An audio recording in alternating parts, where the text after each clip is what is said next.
205. Let's get to The Lords of Salem, which came out in 2012, done by Zombie, stars Sherry Moon Zombie, Meg Foster, Bruce Davison, Jeff Daniel Phillips, Judy Geeson, Patricia Quinn, and a few others. And the synopsis is radio DJ Heidi is sent a box containing a record, a quote-unquote gift from the Lords. The sounds within the grooves trigger flashbacks of her town's violent past. Is Heidi going mad, or are the Lords back to take revenge on Salem, Massachusetts? Quite the synopsis there.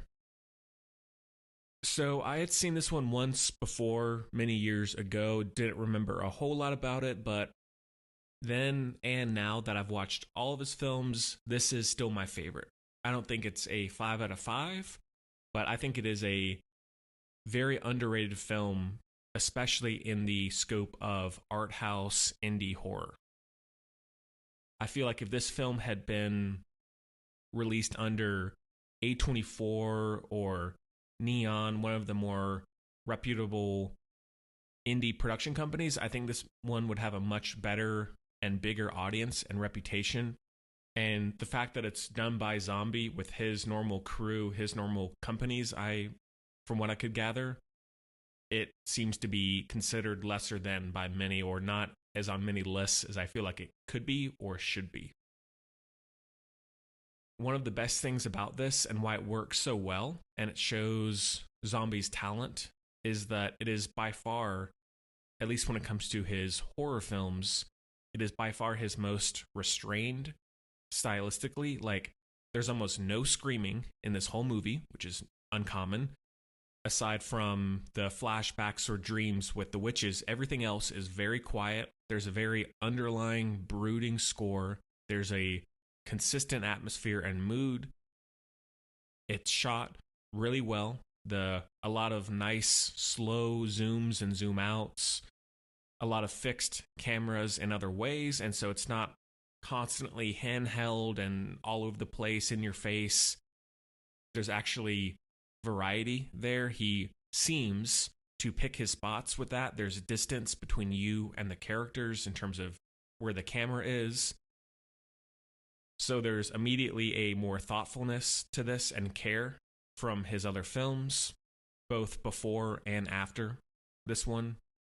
And bouncing off of the aspect of how characters are and how they act and how loud they are or lack thereof, everyone in this, for the most part, feels like a regular person, which is why I think this is Sherry Moon Zombie's best performance of Rob Zombie's films. She is very low-key, and both she and Rob Zombie are, through a number of means, are, to me, able to show a very, in some ways, realistic, grounded look at someone who goes through some sort of transformation, especially if it's internally, if it's in your mind, maybe you're exposed to something, or if it's a trauma coming back into your life and it suddenly causing you to have a decline, both professionally, emotionally. You disconnect from people because you don't know how they're going to handle it. You don't know how to talk about it. You don't even know how to really talk about it with yourself. And then she gets into substance abuse or back into abuse in that way in order to suppress it. And then there's an eventual, spoilers here, there is an eventual release, I guess, of all that. It shows someone purging that evil and that, as least as best you can, that inner turmoil from your body, and then that giving you some sort of peace. So I was really surprised, even when I saw this for the first time, how well that worked, despite all of the other supernatural witch stuff. The look of the movie, or the color palette, rather, is very washed out to where it almost looks black and white, but there's just enough color to give it a very distinctive look. And then he really exaggerates certain color moments, like, for example, the red cross in the dark room looks amazing.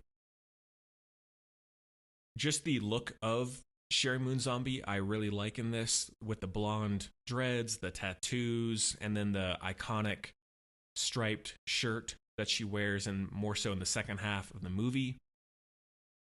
All the witchcraft stuff in terms of the flashbacks are very Rob Zombie esque, where it's very brutal, like the hand carved C section, so to speak. The scene or the dreams where she's having another C-section by the undead doctors. That's another great visceral image.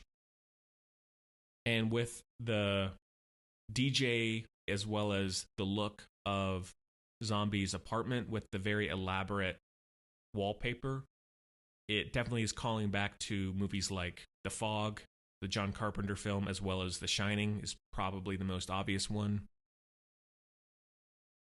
The sound of the record with that really droning, unsettling, underground vibe to it.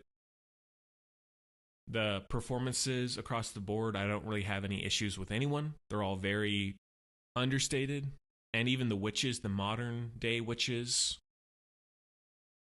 it's not too long. It's only about 90 minutes. And then the third act really goes crazy with all of the demon priest imagery. And one of the best images is towards the end with her standing on top of the body-made hill.